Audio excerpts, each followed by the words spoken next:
Hi, everyone. I'm sorry I can't be there today. My whole family's sick, but hopefully I'll be back soon. So I just want to give you like a 5 minute or less kind of summary of things we have been doing and going on a little bit, and then I will be giving you an assignment, and it will be posted in your Schoology, and I'll be emailing the assignment as well. Okay, so last we talked about Bnei Israel had lost the war, right? They had a war with the Plishtim. They lost the war and they didn't understand why. So they decided to go back to Shiloh and bring the Aron HaKodesh, right, to the next battle with the Plishtim, okay? So I guess in that case, they didn't win the whole war. They lost the first battle, right, with the Plishtim. They lost many men. And now they're going to bring the Aron HaKodesh. Eli and Chofni and Pinchas come, right? They come to the battle and with the Aron HaKodesh, and they lose that battle too. Okay, it's not a good thing that happens. They lose that battle, and let's go on to the main points of this next section. So what I'm going to have you do is read through on the assignment. It will have the psukim that I want you to read through in Hebrew and English, okay? And then it will have the fun assignment. But basically what happens is that after they win the second battle, right? And it's such a bad state, and everyone's obviously distraught about this. So we know that Eli is sitting by the front of the city of Shiloh, waiting to hear what happens. Okay, so a man comes to deliver. Now I'm reading through these notes. A man comes to deliver the message. Okay, I'm right here.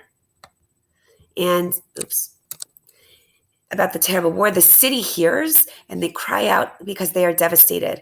Eli hears this sound and he asks what's going on.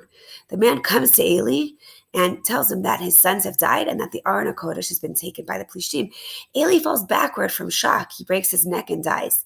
And then Pinchas, his wife, who's in the city, right? She gives birth to a son whose name is Ikavod, which means there's no glory, because the Aron has been stolen because of the death of her father-in-law, right? Eli just died, and her husband, okay? So I wanted to ask you a couple of she'elot machshava. Their answers are here already.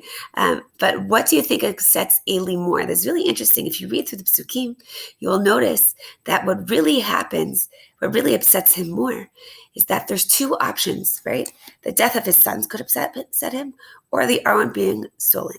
So the pasuk tells us, "Vayihi ki haskiro et Aron Elokim, vayipol me'al kisei acharonit." Okay?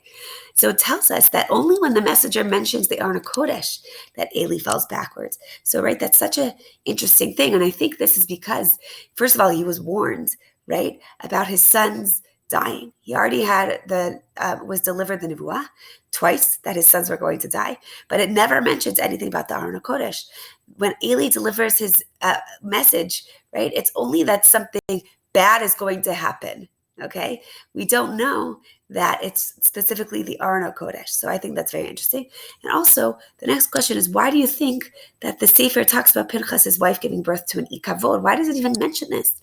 And I was thinking about this, and I realized, I think it's because the city was in such a state of turmoil and depression that even Pinchas' wife, who was giving birth, which should be a joyous occasion, right, was devastated.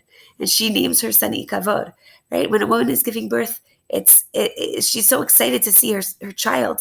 I can't imagine naming my child something so depressing, but that's how bad the situation was.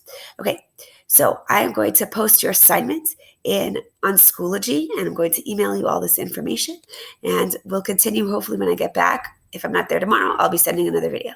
Bye, guys. Have a great day.